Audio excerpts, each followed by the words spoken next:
Good morning and welcome everyone to the Morning Memoir with Elias. Today we have a very special show that will influence you to pause and reflect on your own interpersonal relationships that are built off of love and trust. We can all recognize that the relationships that we hold the dearest to our heart were all created through stepping out of our comfort zones, breaking down pillars of fear, and replacing them with trust. A part of being inclusive is that we must embrace change, even though it can be perceived on face value as adversary. In today's modern world, we develop a sense of fear from change. The fear originated in childhood experiences of having to prove our worth, rather than being acknowledged to have intrinsic value. Even though change is prominent in all of our lives, it can fluctuate depending on our circumstances. Imagine spending your life in four notable different areas of this earth: Hawaii, Indonesia, Chicago, and Kenya. How would you be able to adapt? It is clear it would be superbly difficult to adapt to each lifestyle, but how must someone obtain a sense of trust while undergoing times of divided loyalties, heritage, and culture? Now, we all know and have a regard for President Barack Obama, the 44th President of the United States and first ever African American president. As Barack Obama alternated between these four different lifestyles, it led him to be subject to loneliness and lack basic belonging. This leads him to substance abuse, to escape the mixed and complicated reality he belonged to. Without a doubt, this can be seen as one of the low points of Barack's life, that we in some way share with him, if it is either moving or undergoing rough times of change. Obama, being exposed to many mixed heritages, raised interesting questions of identity. Barack is a man fathered by an African and a mother who is American, her parents an Indonesian stepfather and mother. Obama asks the question, what cultural identity would I gravitate towards and if any? As Barack Obama enters his early adulthood, he engages in searches for his true identity. We recognize this effort since he creates trusting interpersonal relationships with those around him, which reflect his own core values and interests. Obama states, "I chose my friends carefully. The more politically active black students, the foreign students, the Marxist professors, the structural feminists, and punk rock performance poets. By situating himself with like-minded people who he can share common interests with and values, he is able to obtain a sense of belonging. Recognizing shared common endeavors with like-minded people are exactly how trust is actually built. In Obama's case, he enjoyed thoughtful and productive discussions on topics such as socialism, the rejection of a patriarchy, and the negative impacts of neocolonialism. Jean Vanier states how trusting someone is similar in a similar environment that is your own at the center of all forms of inclusion. Despite belonging to a white American community, he becomes exposed to conflicting ideologies, different societal constructs, and most importantly, different lifestyles. Despite these conditions, Obama was primarily able to assimilate and embrace his situation no matter what part of the globe he resided in. In the memoir, Dreams of My Father by Barack Obama, he is able to reconcile with individuals despite challenges such as divided races, heritage, and culture through trust and ultimately inclusivity. The memoir is divided into three parts, and each is written in chronological order of Barack's life. Part 1 of the memoir focuses on Obama's early life. Obama's earliest memories are of living in Hawaii during his middle school and high school years. Obama struggled to claim a racial identity as he becomes increasingly aware of his unusual family's multi-theistic beliefs and heritage. He begins to understand the effects of racism and how Jim Crow laws and slavery degraded the worth of human life. Obama condemns slavery and states just how Kenya's struggle to be free from the British and unjust rule of the people contrasts how in America many have been enslaved just because of the color of their skin. Obama implies how freedom allows us to build trust with those, which ultimately leads to us to include. Trust forms all communities, friendships, and inclusive environments.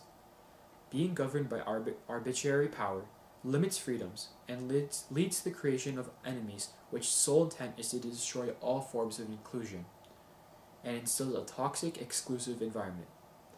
The enslaving of those based on their race is tyrannical, limiting freedom, dehumanizing, morally off-putting, and creates a radical sense of exclusion. A part of Obama's ongoing attempts to seek his identity is the absent role of a black male mentor. Obama never really had anyone in that crucial mentoring role, and especially with racism existing, it partially convinced him that being black simply meant to be a victim of racism. In Hawaii, Obama states, "Away from my mother, away from my grandparents, I was engaged in a fitful interior struggle. I was trying to raise myself to be a black man in America, and beyond the given of my appearance, no one around me seemed to know exactly what that meant." Obama was growing up during a time of judgment was often dictated by the appearance of someone, not on the contents of who they were. Obama was susceptible to exclusion because people could find very little shared interests just by judging off the color of someone's skin. Obama experiments with drugs, though, during his time, but also makes friends with other African Americans. He also gains an identity as an athlete when he plays for a high school basketball team. Obama elaborates on one of his interpersonal relationships by stating, "After a basketball game at the university gym one day, Ray and I happened to strike a conversation with a tall, gaunt man named Malik, who played with us from time to time." It is evident that Ray and Obama were able to easily strike a conversation with Malik because they shared common interests. Common endeavors build trust and familiarity. Common interests are the basis of unification and inclusivity because like-minded people break down all barriers of exclusion.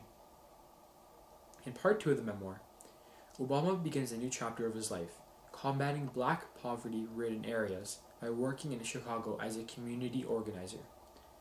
Obama realizes and sees the struggle and hardships that people who are poor in Chicago have it. Despite being a racial minority, he does not fit the status quo. Obama states, "My identity might begin with the fact of my race, but it couldn't end there."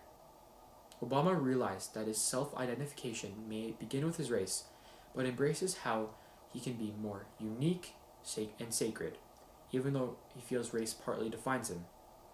Jean Vanier grasps that notion of inclusion and states that everyone has self-worth and a unique identity. Obama's time in Chicago proves to be pivotal, as he is mentored into community activism and politics by Marty Kaufman, who was a team leader for his organization group. Obama visits his sister Oma and learns about the painful last days of his father since he had died in Kenya in a car accident. Obama also commits to the Christianity during these years when he attends Wright's Trinity United Christ of Church. Convinced that the only way to bring long-lasting change and to have a fair society, Obama begins critically understanding law. Obama applies to and is accepted into Harvard. Finally, in part 3, Obama decides to take a trip to Kenya to reunite with his father's family. While in Kenya, Obama comes to understand how flawed and complicated a man his father was. He learns about his family history and the time of the Brit-Kenyan colonization, and makes it the first time to make peace with his father. However, to make peace, Obama must first uncover the harsh realities of his father's life and ultimately reconcile himself to his divided loyalties, heritage, and culture. From his grandparents, he discovers how his father had conflicts with the Kenyan president, Jomo Kenyatta, which negatively affected his career. He was fired and blacklisted in Kenya, finding it nearly impossible to get a job. With his new understanding of how and why his father played an absent role due to unjust and authoritarian rule, Obama had to come to the conclusion that in America, governs civilization, the rule of law must be enacted at all times. The rule of law is as follows: no one is above or below the law. The premise constituted the Civil Rights Act, protecting minorities from discrimination and paving the way of the American dream for them. Obama mentions the success of the civil rights movement had created some overlap between communities, more room for maneuver, like people like me. Obama expands on how the civil rights movement granted equal opportunities no matter what race you are.